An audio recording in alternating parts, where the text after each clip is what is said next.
रात की शांति में जब सब सो रहे हैं, चलिए चलते हैं उस समय में जब एक सम्राट अपने मन की लड़ाई लड़ रहा था।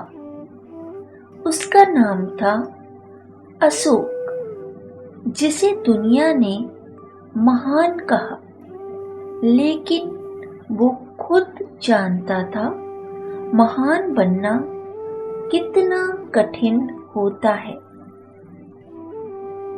वो जन्मा था विजेता बनने के लिए, लेकिन जब उसने सब कुछ जीत लिया तो उसे एहसास हुआ कि हार किसे कहते हैं।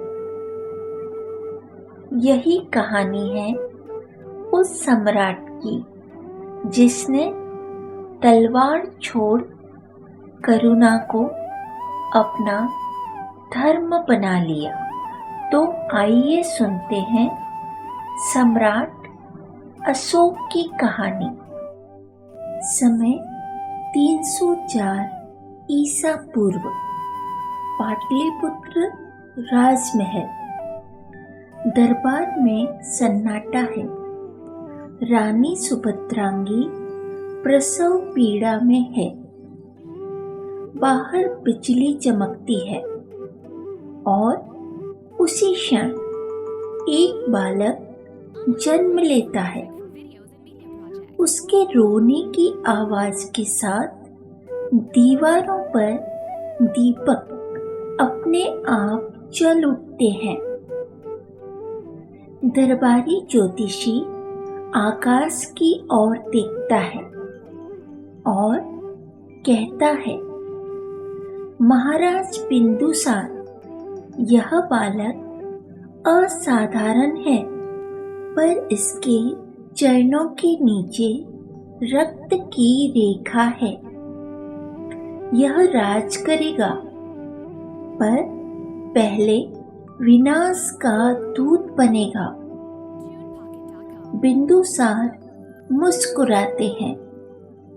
रानी की आंखों से आंसू गिरते हैं और बालक अशोक अपनी मुट्ठी कसकर बंद कर लेता है।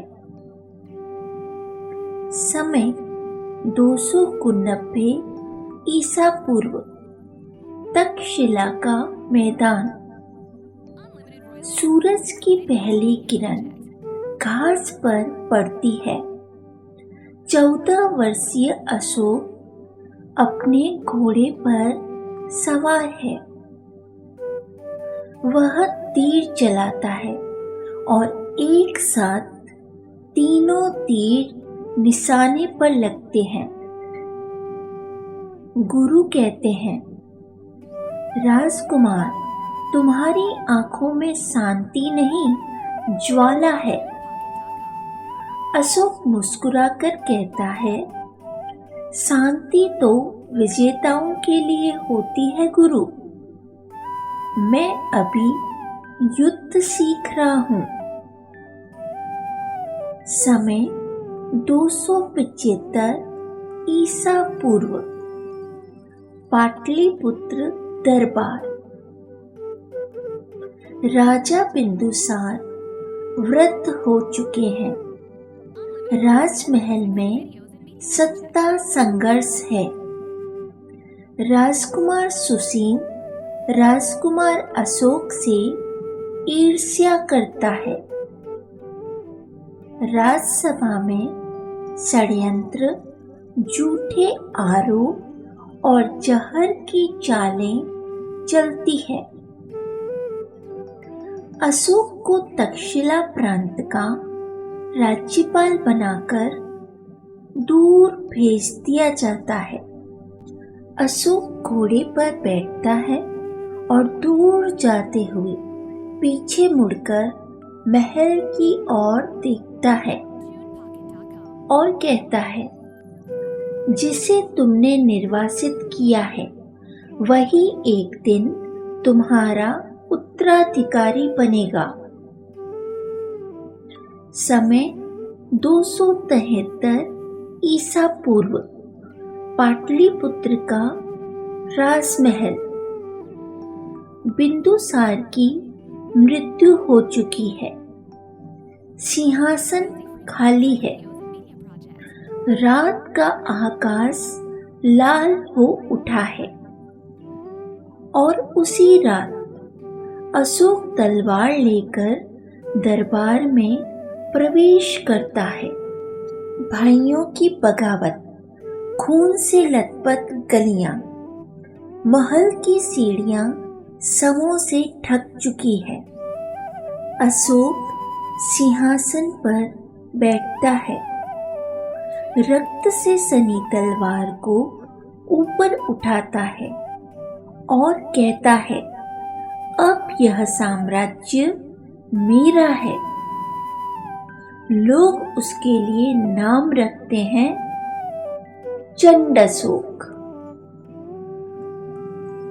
समय 268 ईसा पूर्व। उज्जैन बाग में अशोक एक धार्मिक सभा में जाता है। जहां वो पहली बार देखता है देवी को। वह कमल के ताल के पास ध्यान में बैठी है।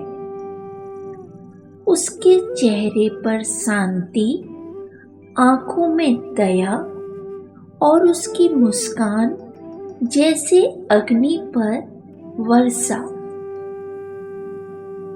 अशोक पहली बार अपने भीतर शांति महसूस करता है। तुम कौन हो? मैं कोई नहीं, बस एक साधक जो सब में ईश्वर को देखती हूँ। दोनों की मुलाकातें प्रेम में बदलती है। देवी उसके भीतर की आग को थाम लेती है, पर साम्राज्य की राजनीति इस प्रेम को स्वीकार नहीं करती। समय 268 ईसा पूर्व। पाटलिपुत्र राजमहल। राजमहल के स्वर्ण द्वारों के पार अशोक चुपचाप अपनी बालकनी से सूर्यास्त देख रहा है। आसमान लाल है, जैसे युद्ध की चेतावनी दे रहा है।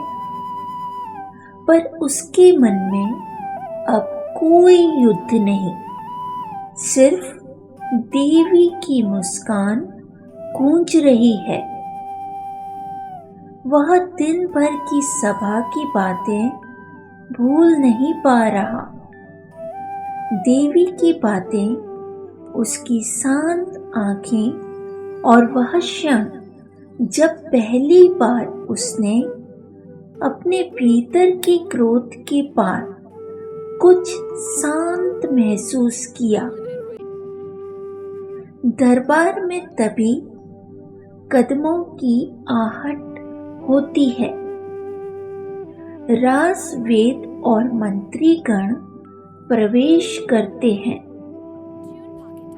महाराज, एक मंत्री झुककर कहता है, कल मगध और अवंती के बीच संधि पर हस्ताक्षर है। उज्जैन की एक साध्वी देवी आपके विचारों को प्रभावित कर रही है, ऐसी चर्चा है। यह राजनीति के लिए उचित नहीं। अशोक की भौहें तन जाती है। वह तीखी दृष्टि से मंत्री को देखता है। विचारों को कोई बंदी नहीं बना सकता, और अगर किसी ने मुझे शांत किया है तो वह इस साम्राज्य के लिए वरदान है, खतरा नहीं। मंत्री सिर झुकाते हैं। पर उनके मन में भय है कि सम्राट का झुकना साम्राज्य की नींव को हिला सकता है। समय 268 ईसा पूर्व। राजमहल का बाग। रात के आकाश में चांद पूरा है। कमल के फूलों पर ओस की बूंदें चमक रही है। अशोक उसी बाग में पहुंचता है जहां देवी प्रतीक्षा कर रही है। वह उसके सामने आकर कहता है, देवी, जब तुम्हें देखा तो लगा जैसे वर्षों से भीतर जलती आग को किसी ने ठंडा कर दिया हो। पर शायद मेरा भाग्य मुझे प्रेम नहीं, केवल सत्ता देता है। देवी मुस्कुराती है, जैसे कोई झील तूफान से कहे, शांत रहो। अशोक, प्रेम को सत्ता की जरूरत नहीं, सिर्फ आत्मा की पहचान चाहिए। अगर तुम्हारे भीतर करुणा जागी है तो वही सच्चा धर्म है, वही मेरा उत्तर। अशोक उसके शब्दों में खो जाता है। कुछ पल के लिए सम्राट नहीं, एक मनुष्य बन जाता है। वह आगे बढ़ता है। उसके सामने घुटनों पर बैठ जाता है। कमल के फूलों पर उसका प्रतिबिंब कांपता है। देवी, मैं वचन देता हूँ, अब से मेरी तलवार सिर्फ रक्षा के लिए उठेगी, विनाश के लिए नहीं। देवी अपनी हथेली उसके सिर पर रखती है। याद रखना अशोक, जब तक तुम्हारे भीतर दया जीवित है, तब तक तुम सच में सम्राट हो। हवा में मंद सुगंध तैरती है। चांदनी उनके चेहरों पर उतरती है और उसी रात से अशोक का हृदय बदलने लगता है। समय 267 ईसा पूर्व। पाटलिपुत्र राजसभा। राजमहल में आज असामान्य हलचल है।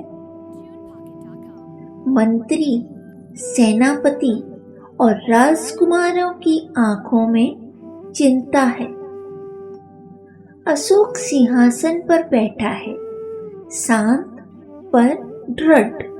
उसके हाथों में कोई तलवार नहीं, सिर्फ एक ग्रंथ है, धम्मपत्र। दरबार में अचानक सम्राट बिंदुसार के प्रिय मंत्री राधागुप्त बोल उठते हैं, महाराज, राजसी निर्णय भावना से नहीं, बुद्धि से लिए जाते हैं। आपकी यह देवी नाम की साध्वी आपके मन को धर्म की ओर मोड़ रही है, पर राजाओं का धर्म युद्ध है, करुणा नहीं।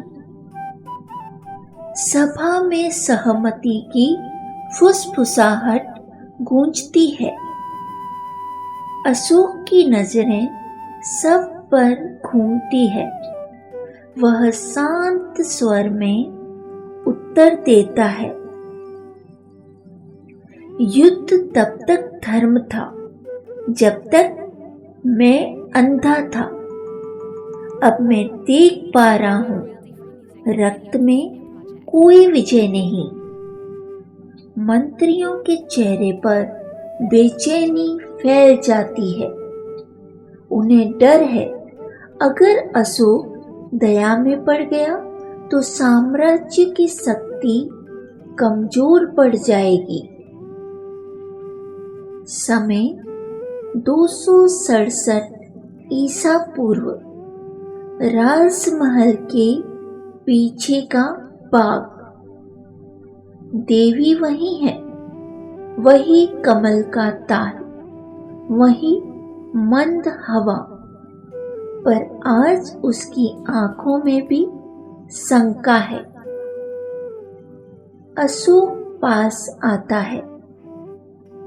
देवी, तुम्हारे शब्दों ने मुझे बदल दिया है, पर राज्य में सब तुम्हें दोष दे रहे हैं। कहते हैं सम्राट अब साध्वी के वश में है।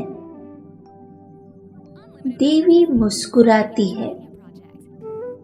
जो अपने भीतर की अग्नि को शांत करता है, लोग उसे कमजोर कहते हैं, पर असली बल तो संयम में है। अशोक, मैं तुम्हें रोकने नहीं आई, मैं सिर्फ चाहती हूं कि तुम अपने भीतर के अंधकार को पहचानो। अशोक की आंखें नम हो जाती है। वह कहता है, काश यह साम्राज्य तुम्हारे जैसे मन से चलाया जा सकता। देवी कहती है, साम्राज्य तुम्हारा है, पर मनुष्य भगवान का। अगर तुम करुणा से राज करोगे तो आने वाली पीढ़ियां तुम्हें चंड अशोक नहीं, थम अशोक कहेगी। समय 266 ईसा पूर्व। महल की गुप्त सभा। दरबार के कुछ मंत्री षड्यंत्र रच रहे हैं। दीपक की लौ कांप रही है, जैसे वह भी डर रही हो। सम्राट का मन अब राजकाज में नहीं रहा। एक मंत्री फुसफुसाता है, अगर देवी को हटाया न गया तो जल्द ही साम्राज्य साधुओं के चरणों में होगा। दूसरा मंत्री जोड़ता है, देवी को उज्जैन भेज दो, सदा के लिए। अगले ही दिन बिना अशोक को बताए राजकीय आदेश निकल जाता है। देवी को ध्यानस्थ सेवा हेतु उज्जैन लौटाया जाए। समय 266 ईसा पूर्व। उज्जैन मार्ग। अशोक घोड़े पर दौड़ता हुआ पहुंचता है।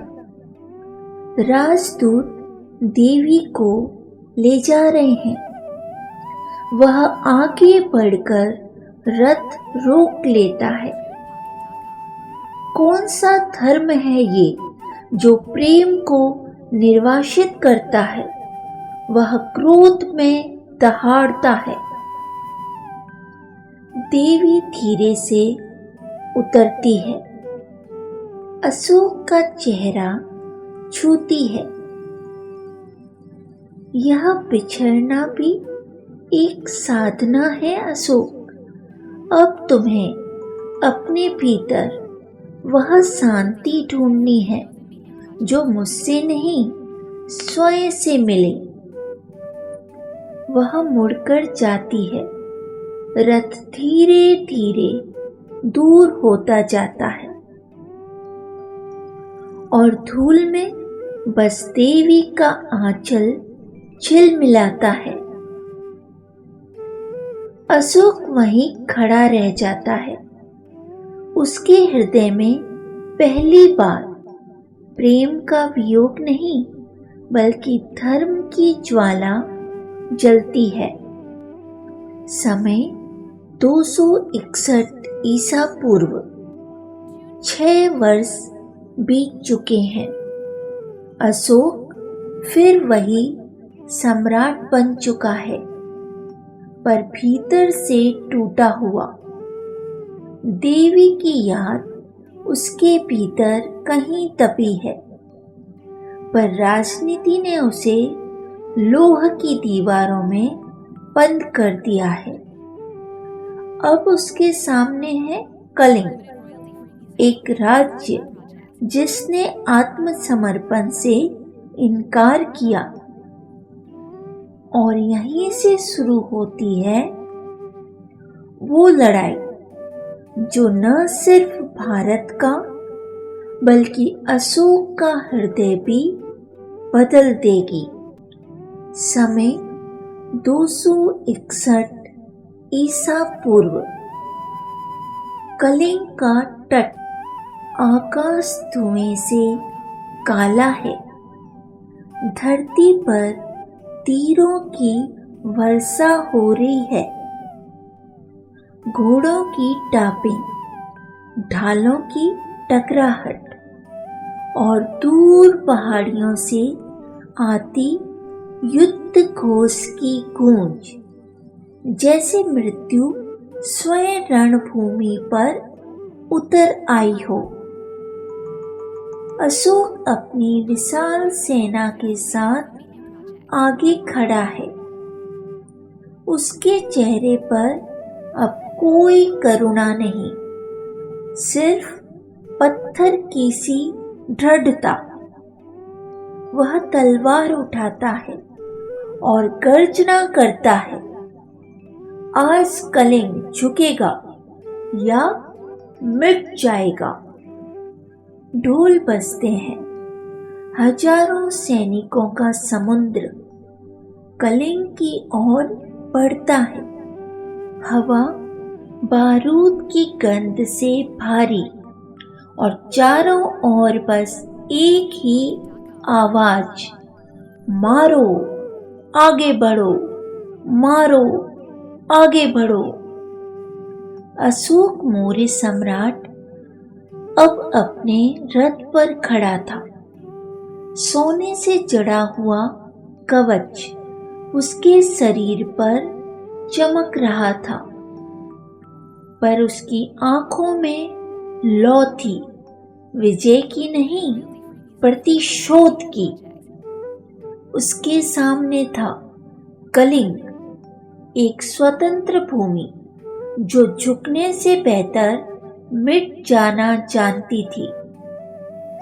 लोग सिर्फ सैनिक नहीं, किसान, स्त्रियां, बच्चे सब अपने देश के लिए लड़ने उतरे थे। युद्ध आरंभ होता है। एक शंख बजता है, धरती कांपती है। हजारों घोड़े एक साथ दौड़ पड़ते हैं। धूल और धुएं का तूफान उठता है। तीरों की बारिश से आकाश अंधकारमय हो जाता है। अशोक की सेना आगे बढ़ती है, भय और बल दोनों के साथ। हर कदम के साथ एक जीवन मिटता जाता है। तलवारों की टंकार, ढालों की गूंज और चीखों की प्रतिध्वनि एक ही धुन बन जाती है, विनाश की। दोपहर 2:30 बजे, मौन का समय। युद्ध समाप्त हो चुका था, पर जीतने वाला कोई नहीं था। धरती लाल हो गई थी।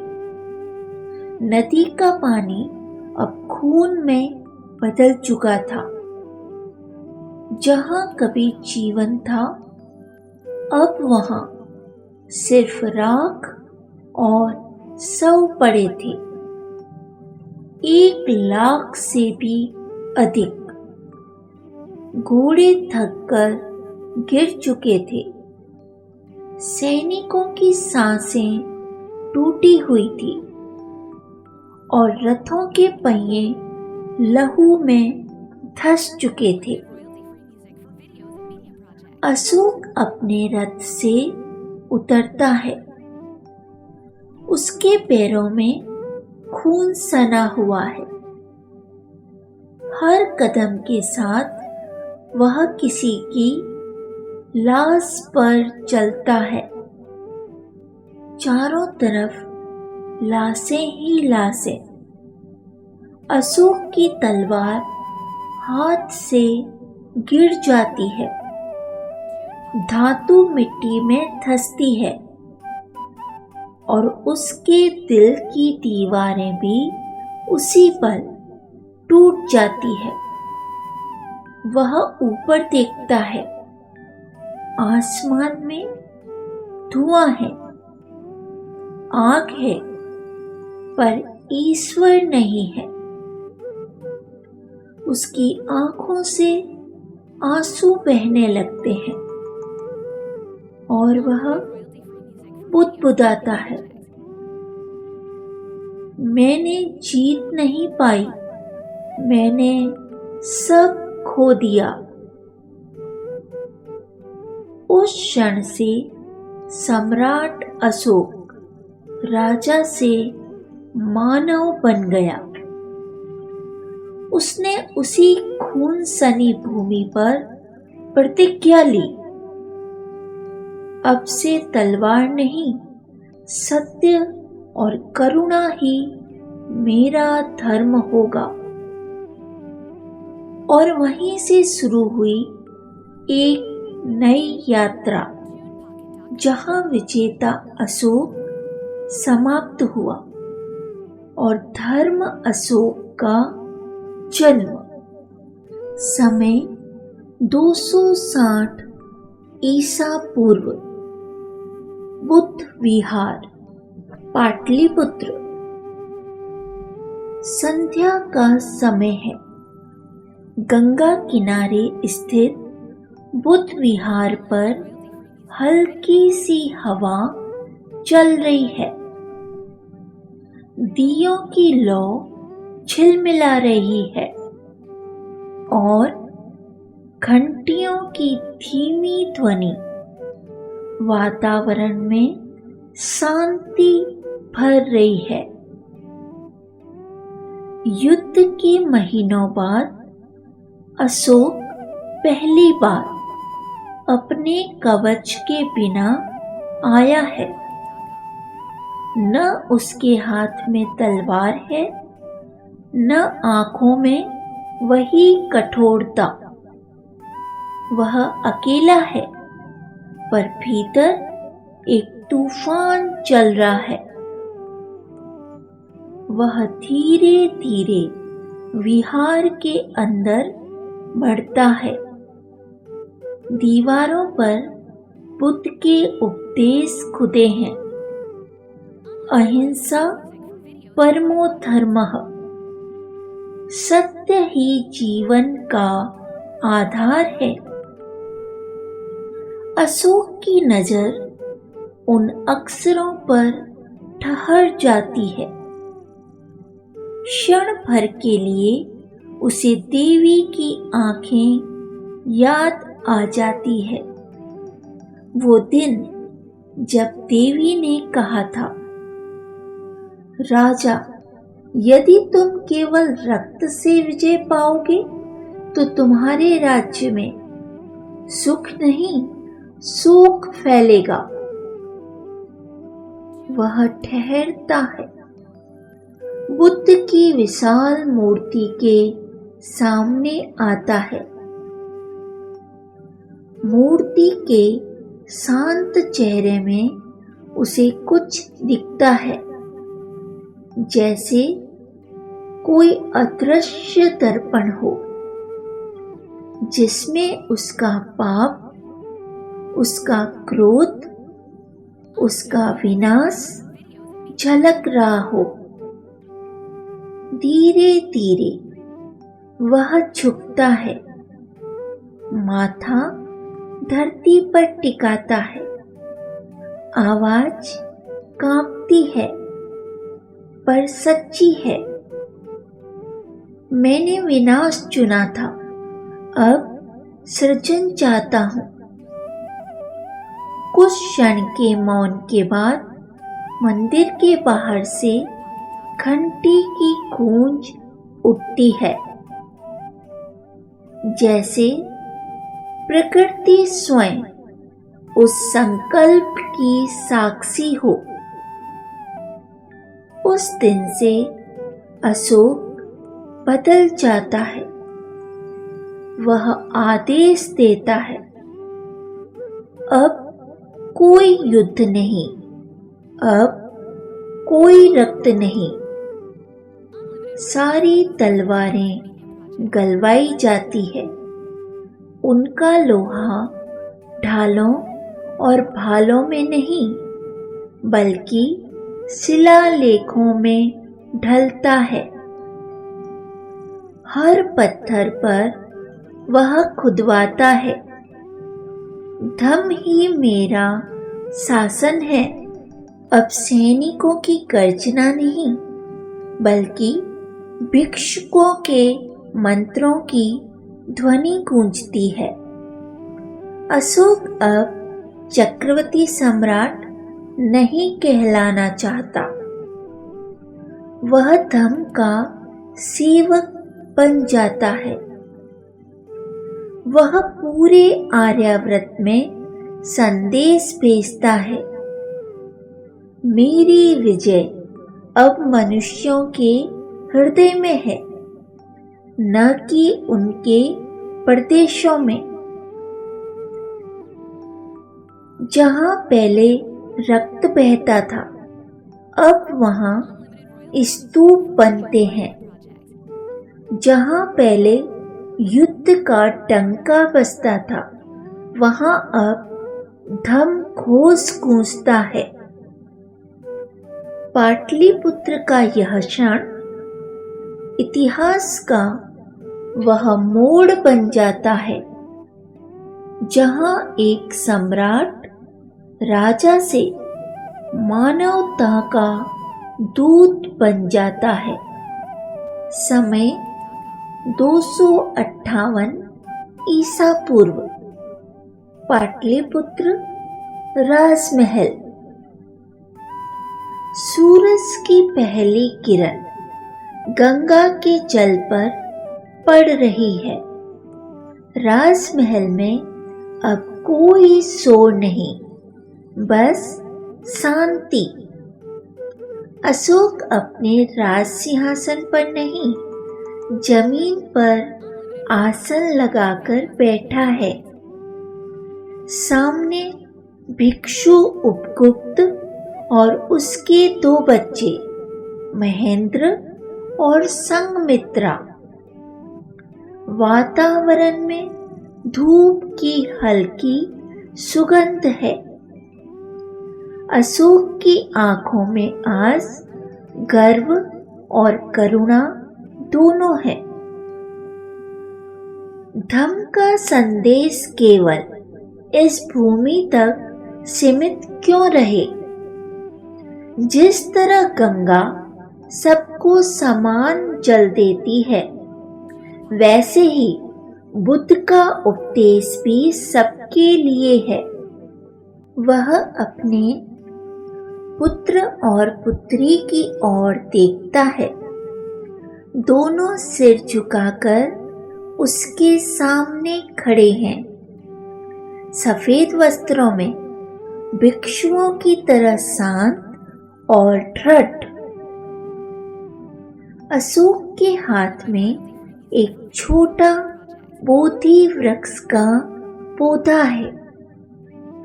वह उसे बड़े प्रेम से देखता है, मानो उसमें भविष्य की पूरी आशा संजोई हो। वह कहता है, महेंद्र, संघमित्रा, इस पोथी के साथ बुद्ध का धम्म लेकर जाओ। जहां यह जड़ पकड़ेगा वहां शांति फैलेगी। मैं अब तलवार से नहीं, विचारों से विजय चाहता हूं। दोनों बच्चे उसके चरण छूते हैं। संघमित्रा की आंखों में हल्की नमी है, पर चेहरा शांत। महेंद्र गंभीर स्वर में कहता है, पिताश्री, हम बुद्ध की राह पर चलेंगे। हमारी विजय रक्त से नहीं, सत्य से होगी।